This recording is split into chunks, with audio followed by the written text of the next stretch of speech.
नमस्कार। Hello friends, अगर आपको मेरी वीडियो और मेरी कहानियाँ अच्छी लगती हैं तो प्लीज़ इसे लाइक करें और चैनल को सब्सक्राइब करें। धन्यवाद। तो चलिए चलते हैं आज की कहानी की तरफ।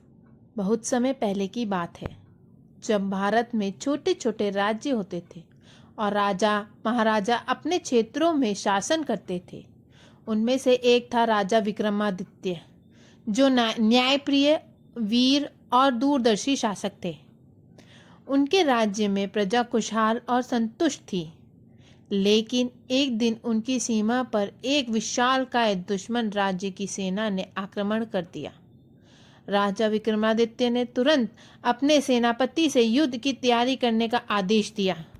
राजा विक्रमादित्य की सेना छोटी थी, लेकिन उनके योद्धा अत्यंत बहादुर थे। युद्ध के मैदान में दोनों सेनाओं का सामना हुआ।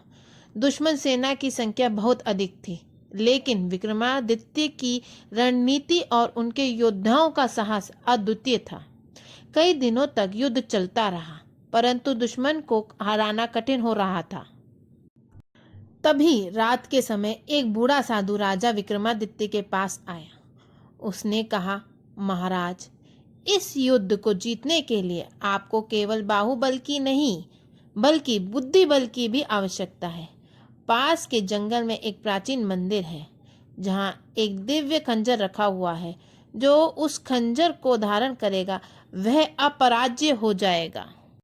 राजा ने साधु की बात को गंभीरता से लिया और खुद ही जंगल की ओर चल पड़े। जंगल घना और रहस्यमय था। कई कठिनाइयों का सामना करते हुए राजा विक्रमादित्य उस प्राचीन मंदिर तक पहुंचे। मंदिर के द्वार पर एक चुनौती लिखी थी, केवल वही इस खंजर को उठा सकता है जिसके हृदय में सत्य, न्याय और करुणा का वास हो। राजा विक्रमादित्य ने बिना किसी संदेह के मंदिर में प्रवेश किया और जैसे ही उन्होंने खंजर को उठाया, एक तेज प्रकाश फैल गया। उनकी सेना में एक नई ऊर्जा आ गई और अगले ही दिन राजा ने दुश्मन सेना को निर्णायक रूप से पराजित कर दिया। युद्ध के बाद साधु फिर से प्रकट हुआ और राजा को आशीर्वाद देकर कहा, तुम्हारी सफलता केवल उस खंजर की नहीं, बल्कि तुम्हारे भीतर की सच्चाई, न्यायप्रियता की वजह से है। इसके बाद राजा विक्रमादित्य ने अपने राज्य में और भी अधिक न्याय और शांति की स्थापना की। उनके राज्य का नाम सुनहरे अक्षरों में इतिहास के पन्नों में दर्ज हो गया।